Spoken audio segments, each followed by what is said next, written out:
ایک بار پھر ذکر ہو جائے پاکستان افغانستان کے تعلقات کا، اور آج پاکستان کا ایک وفد سیکرٹری کامرس کی سربراہی میں کابل پہنچا، اور ان تمام معاملات کا جائزہ لینے کے لیے جو وقتاً فوقتاً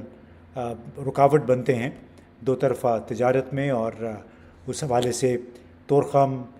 غلام خان، انگور اڈا، یہ وہ مقامات ہیں جو کہ وقتاً فوقتاً بند بھی ہوتے رہتے ہیں۔ اس کے باعث دو طرفہ اور ٹرانزٹ تجارت میں بہت کمی بھی واقع ہوئی ہے، اور افغان وزارت تجارت کے ایک ترجمان کے مطابق پاکستان نے بیسیکلی الزام لگایا کہ پاکستان نے دو طرفہ تجارت کو کافی پیچیدہ بنا دیا ہے، نئی شرائط عائد کر کے، اور پاکستان کو اپنی پالیسیوں پر نظر ثانی کی ضرورت ہے۔ اس کا یہ کہنا تھا ترجمان کا کہ ایک سال پہلے تک کم از کم 1500 ٹرک بارڈر کراس کیا کرتے تھے ٹرانزٹ اور دو طرفہ تجارت کے سامان کے ساتھ۔ اس وقت اب یہ تعداد کم ہو کر 700 سے بھی بلکہ کم ہو گئی ہے، اور اس سے ظاہر ہوتا ہے کہ کاروبار دو طرفہ تجارت کس قدر متاثر ہوئی ہے۔ اب Nangarhar chamber of commerce and industries کے ایک رکن حاجی عثمان کا یہ کہنا ہے کہ سیکیورٹی کے مسائل نے بھی تجارت کا بہاؤ متاثر کیا ہے۔ پاکستان کسٹمز کلیئرنس ایجنٹس کے صدر ایمل خان جو زیادہ تر طورخم میں ہوتے ہیں، ان کا یہ کہنا ہے کہ پاکستان کسٹمز کے علاوہ دیگر اداروں کی مداخلت کی وجہ سے کاروبار اور نقل و حرکت کم ترین سطح پہ چلے گئے ہیں۔ اور آپ نے سنا ہوگا کہ طورخم پر ایف آئی اے اور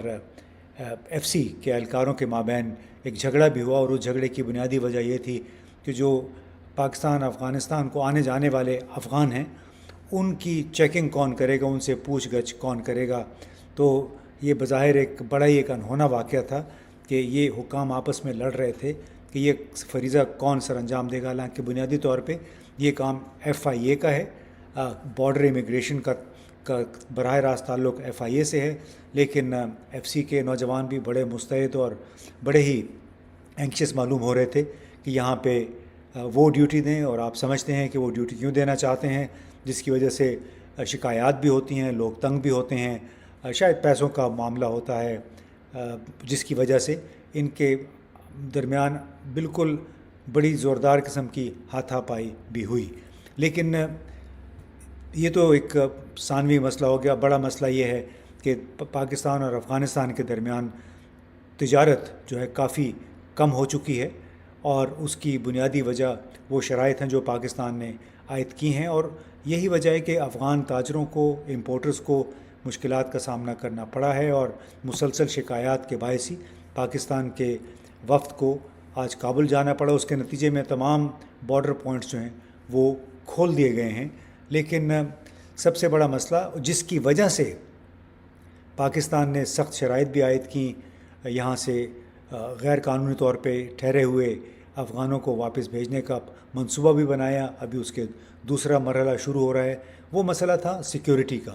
جو کہ تحریک طالبان پاکستان اور حافظ گل بہادر گروہ مسلسل پاکستان کو جس طرح نشانہ بنائے ہوئے ہیں۔ آئے روز سیکیورٹی فورسز پہ حملے ہوتے ہیں، صرف خیبر پختونخوا میں ہی نہیں بلکہ بلوچستان میں بھی۔ تو اس کی بنیادی وجہ جو پاکستان کی طرف سے نئی پالیسی اختیار کی گئی، یہ بتائی گئی تھی کہ چونکہ Afghan Taliban T T P یا حافظ گل بہادر کے گروپ کو روکنے میں ناکام رہے ہیں، ان کے خلاف کارروائی کرنے میں ناکام رہے ہیں، لہٰذا اب پاکستان کی طرف سے پالیسی کو مزید سخت کیا جا رہا ہے۔ لیکن اس سے پھر یہ سوال پیدا ہوا کہ کیا آپ نے سختیاں پیدا کر دیں، اس سے کیا دہشت گردی میں کمی ہوئی؟ آپ کی دو طرفہ تجارت، ٹرانزٹ تجارت میں تو کمی بے شمار ہو گئی، اس کی وجہ سے ہزاروں لاکھوں کاروبار بھی برباد ہو گئے، لوگوں کی نوکریاں، لوگوں کی جو ڈیلی ویج ورکرز ہیں ان کا کاروبار متاثر ہوا۔ لیکن کیا آپ کے اقدامات سے دہشت گردی میں کمی ہوئی؟ کمی نہیں ہوئی، اور اس کی بنیادی وجہ یہ ہے کہ حافظ گل بہادر اور ٹی ٹی پی کے رہنما اب بھی چونکہ افغانستان میں موجود ہیں، اور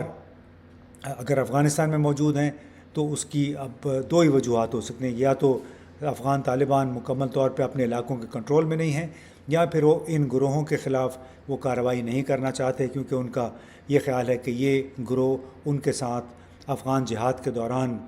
شانہ بشانہ لڑتے رہے ہیں۔ اب یہ بڑا مسئلہ ہے جو پاکستان کو اس وقت درپیش ہے۔ پاکستان نے ایک ریڈ لائن لگائی ہوئی ہے کہ جب تک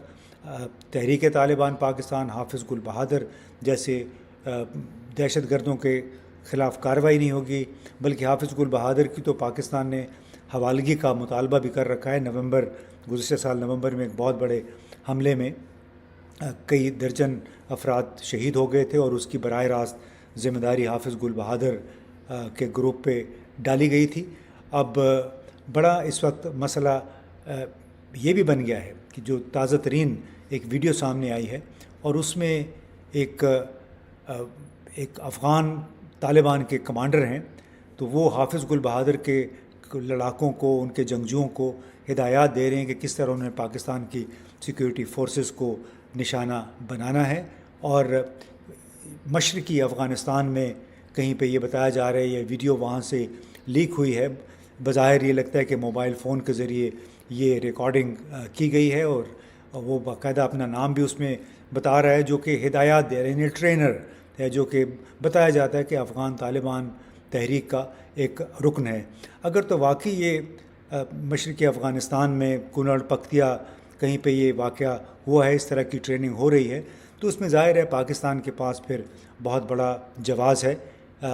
پابندیاں جاری رکھنے کا، لیکن اس میں یہ بھی بہرحال پیش نظر رکھنا ہوگا کہ کیا آپ نے جو پابندیاں لگائیں وہ صحیح ہیں، صحیح سیکٹر کو آپ نے ٹارگٹ کیا، کیونکہ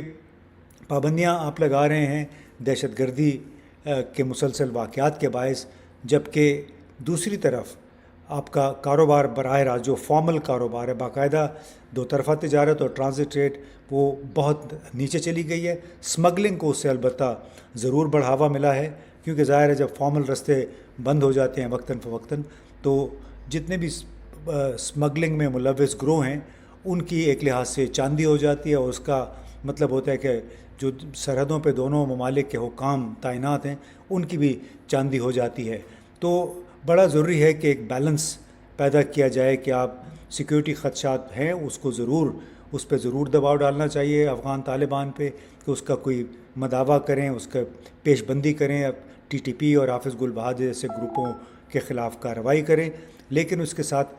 اس کا براہ راست اثر دو طرفہ تجارت پہ نہیں ہونا چاہیے، کیونکہ اس کی وجہ سے سرحد کے دونوں طرف ہزاروں گھرانے براہ راست متاثر ہو جاتے ہیں، روزگار کم ہوتا ہے، دہاڑی دار جو ہوٹلز، ریسٹورنٹس، ٹرکس، جو ٹرکوں کے کاروبار سے وابستہ لوگ ہیں، یہ سب براہ راست متاثر ہو جاتے ہیں۔ لہٰذا ایک بہت بڑا چیلنج ہے کہ کس طرح ایک طرف سیکیورٹی کے معاملات پہ افغان طالبان پہ مؤثر دباؤ ڈالا جائے اور دوسری طرف اس کی وجہ سے دو طرفہ اور ٹرانزٹ تجارت کو متاثر نہ ہونے دیا جائے۔ بہت بہت شکریہ۔